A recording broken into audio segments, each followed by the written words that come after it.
বান্দা যখন মসজিদ দিয়ে যাচ্ছে, হঠাৎ করে মসজিদ থেকে ইমামে মুকাররম ওয়াইজ করতে করতে একটা আওয়াজ করলো, যে আওয়াজটা তার কানের মধ্যে লাগলো। ইমামে মুকাররম বলে, যার গুনাহ বেশি, যার পাপ বেশি, যার সওয়াব কম, এমন কেউ থাকলে আল্লাহর বাণীটা একটু শুনেন। আল্লাহর পক্ষ থেকে আমি আপনাদেরকে শুনাই দিচ্ছি কোরআনের বাণী, লা তাকনাতু মির রাহমাতিল্লাহ, লা তাকনাতু মির রাহমাতিল্লাহ। সুবহানাল্লাহ বলেন না রে ভাইয়া, লা তাকনাতু মির রাহমাতিল্লাহ।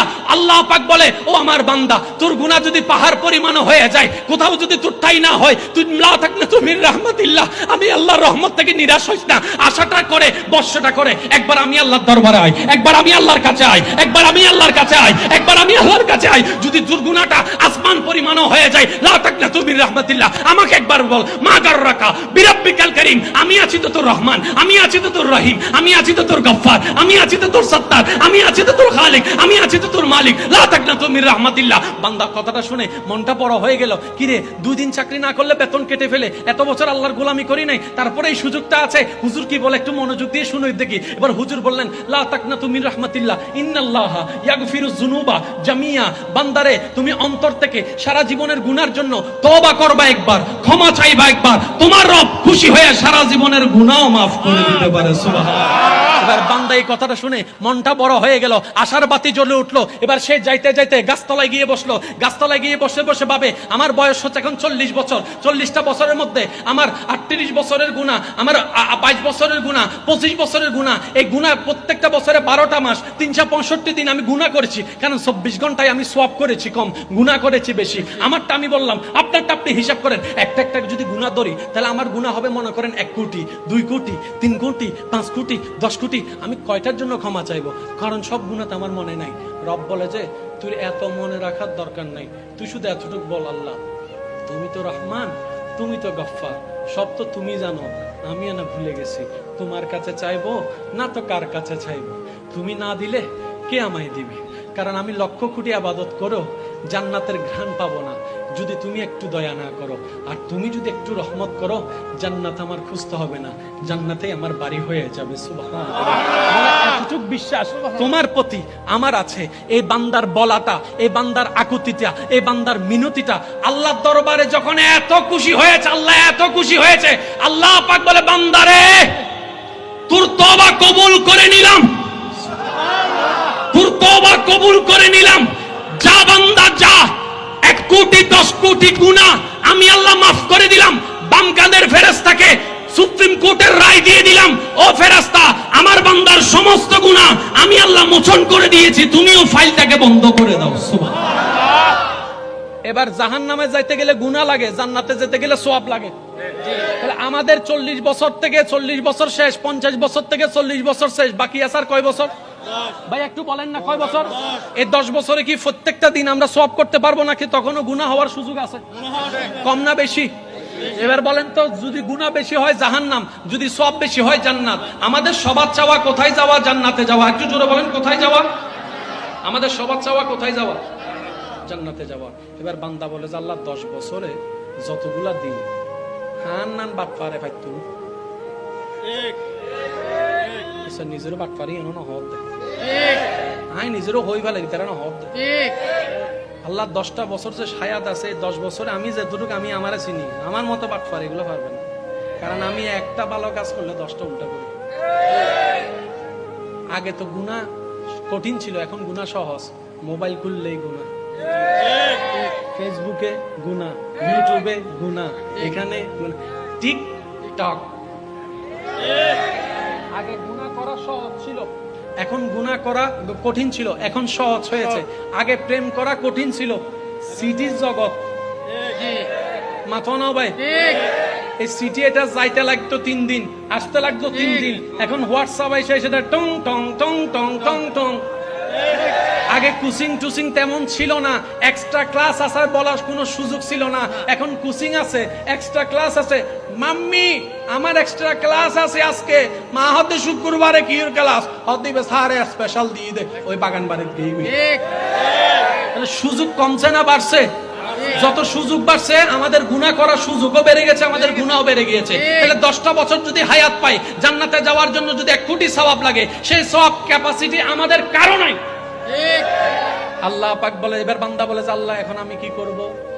রব বলে যে তোর মালিক কে? আল্লাহ তুমি। তোর রব কে? আল্লাহ তুমি। তোর রব আমি যখন, তোর টেনশন কি রে ভাই? ঠিক শব্দটা বললেন না? বলেন সুবহানাল্লাহ। তোর রব যেহেতু আমি, টেনশন কি তোর? কবরে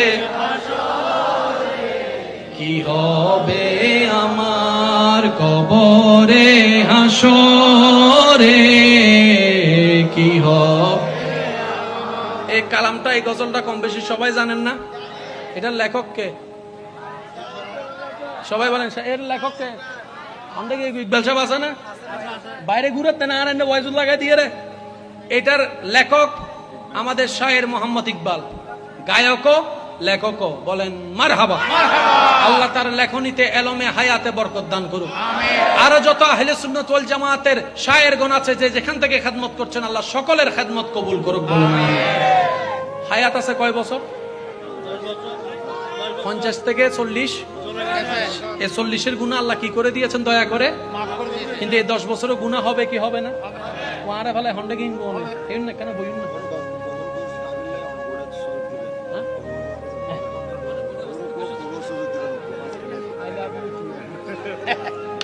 আচ্ছা ভাই মনোযোগ আছে? হায়াত আছে কয় বছর? আমি আমার কথা ভাবছি, আপনার আপনার কথা ভাববেন। হায়াত আছে কয় বছর? এই 10 বছরের ভিতর গুনাহ হওয়ার সুযোগ কম না বেশি? এবার আল্লাহ কত দয়াবান দেখেন। সূরা ফুরকান মনে রাখবেন, সূরা ফুরকান আয়াত নম্বর 70। সূরা ফুরকান আয়াত নম্বর 70। আপনার আল্লাহ, আমার আল্লাহ, আমাদের আল্লাহ রহমানুর রহিম আল্লাহ বলছেন সুবহানাল্লাহ। ইল্লা মান তাবা ওয়া আমানা ওয়া আমিলা আমালান সালিহান ফাউলাইকা ইউবাদদিলুল্লাহু সাইয়্যাতিহিম। বান্দারে যদি 40 বছরের গুনাহ মাফ পাওয়ার পর, আমি মাফ করে দেওয়ার পর বাকি 10টা বছর নিয়ে তুমি সন্দেহ আছো সওয়াব করতে পারবা কি পারবা না, এই টেনশনে আছো। যেখানে তোমার রব রহমান, সেখানে তোমার টেনশনের কোনো দরকার নেই। বলুন সুবহানাল্লাহ। যেখানে তোমার রব খালেক মালিক জুল জালালে ওয়াল ইকরাম, সেখানে তোমার টেনশন করার দরকার নাই। তুমি একটা শর্ত পালন করবা। ইয়া রব, কি শর্ত পালন করব? রব বলে যে তুমি ইল্লা মান তাবা ওয়া আমানা ওয়া আমিলা আমালান সালিহান, তওবা করার পরে পরিপূর্ণ বিশ্বাস ভরসাটা আমার উপর রেখে যতটুক পারো ভালো কাজ করার চেষ্টা করো। আর একটু জোরে বলেন না? যতটুক পারো মনটাকে কন্ট্রোল করে ভালো কাজ করার চেষ্টা করো। ফাউলাইকা ইউবাদদিলুল্লাহু সাইয়্যাতিহিম। যদি তুমি এই শর্ত পালন করতে পারো, 40 বছরে যে 10,000 কোটি গুনাহ আমি মাফ করে দিয়েছি, আমি আল্লাহ কাদির জুল জালালে ওয়াল ইকরাম, সর্বক্ষমতার মালিক, ওই 4,000 কোটি গুনাহকে রূপান্তর করে নেকি বানাই তোমার আমলে দান করে দিব। বলেন সুবহানাল্লাহ। গুনাহ মাফ করে দিছে, আবার সেই গুনাহগুলাকে সার্ফ এক্সেল দিয়ে ধুইয়ে নেকি বানাই আবার দিয়ে দিছে, কয় লক্ষ সওয়াব। সুবহানাল্লাহ। এবার গুনার জায়গা কি ডাইন না বাম? নেকির জায়গা। তো নেকির ফেরেশতা জানে এখানে আছে 2টা, গুনার ফেরেশতা জানে এখানে 40,000 কোটি। বাম সাইডে হঠাৎ করে দেখে 40,000 নাই, সব চলে গেছে। ঠিক। ফেরেশতাই জিজ্ঞেস করে, মওলা আর ফাইল হোক। সুবহানাল্লাহ। সুবহানাল্লাহ। আমল আর ফাইলিবে হো। আল্লাহ হতে কি ফাইল? আল্লাহ 40 বছর লিখে দিবে, দিবে শেষ। আল্লাহ কখন, কেন, কিভাবে, কয় এত কিছু তোমার জানার দরকার নাই, এটা আমি আর আমার বান্দার ব্যাপার। 40,000 শেষ। ফেরেশ এখানে আছে, জোরে বলেন এখানে আছে। হঠাৎ করে ডাইন কাঁধের ফেরেশতা ফাইল খুলে দেখে 40,000 কোটি। 40,000 কোটি হতে কইছে রে, কি রে হিসাব তো মিলে বুঝলি না? বুঝি তোমার ধরে রেখো। আর ভাই খায়রুল আমিন সাহেব চলি আইয়ুন, মারহাবা হর আইবে রাস্তা আইবে না না কিন্তু ভিজু দি ওয়া ইন্দি হইলে আর ভাই ওর এখানে সুন্দর করে আসতো দিউন সুন্দর করি। তো ডাইন কাঁধের ফেরেশতার কাছে লেখা ছিল কয়টা? হঠাৎ করে ফাইল দেখে সোয়াবে সোয়াব। ফেরেশতা বলে মাওলা ব্যাপার কি? কই তোর টেনশনের দরকার নাই, এটা আমার বান্দার ব্যাপার। সূরা ফুরকান 70 নম্বর আয়াতের ওয়াদা। চিৎকার দিয়ে বলেন সুবহানাল্লাহ। এবার বলেন জান্নাত পাওয়া কঠিন না সহজ? সহজ। জোরে বলেন কঠিন না সহজ? সহজ। তারপরেও যদি জান্নাত না পাই আফসোস আফসোস আফসোস আফসোস। এবার আসেন, এই সুযোগও কেউ নিতে জানে নাই। আল্লাহ পাক বলে যে আমার দয়া এখনো বন্ধ হয়নি। এই সুযোগও কেউ নিতে জানে নাই, তারপর আমি আল্লাহ চাই না কেউ জাহান্নামে যাক। তা আল্লাহ তুমি কি করবা? সূরা ফাতিহার 3 নম্বর আয়াত খেয়াল করছ নাই? মালিক ইয়াউমিদ্দিন, বিচার দিবসের মালিক আমি। ভাই একটু জোরে বলেন না সুবহানাল্লাহ। মালিক ইয়াউমিদ্দিন, বিচার দিবসের মালিক আমি, ভালো মন্দের বিচারের দিবসের মালিক আমি, জান্নাত জাহান্নাম বন্টনের দিনের মালিক আমি। মাওলা তুমি মালিক বললা কেন? বলে যে মালিক মানে চিনো না? মালিক তো সেইজন সকালের দোকান যায় রাত্রে খুলতে পারে, জিজ্ঞেস করার কেউ নেই।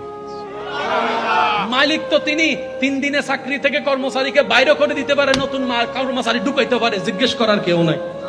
সেজন্য আল্লাহ পাক বলে তোদেরকে জাহান্নামী থেকে জান্নাতি করার জন্য মালিক ইয়াউমিদ্দিন, হাসরের দিবসে আমি মালিক। আইনগত নিয়মে, প্রসেসিংগত নিয়মে তোদের গুনার পাল্লা দাড়ি পাল্লায় বাড়ি হবে, তোরা জাহান্নামে যাবি। কিন্তু আমি আল্লাহ তো চাই তোরা জান্নাতে যা। তাই আমি হিকমত করলাম, তোদের নবী রাহমাতুল লিল আলামিনকে সুপারিশের চাবিটা দিয়ে দিলাম। ওয়ালা সাউফা ইউতিকা রাব্বুকা ফাতারদা। ও মুস্তাফা নবী, আমি যখন বিচার করে করে রায় দিয়ে দিয়ে জাহান্নামে দিব, আপনি সিজদায় পড়ে তাদের জন্য সুপারিশ করবেন। আপনার সুপারিশ কবুল করে করে আমি আমার জাহান্নামী বান্দাদেরকে জান্নাত দিয়ে দেব। আল্লাহু আকবার। আল্লাহু আকবার। আল্লাহু আকবার।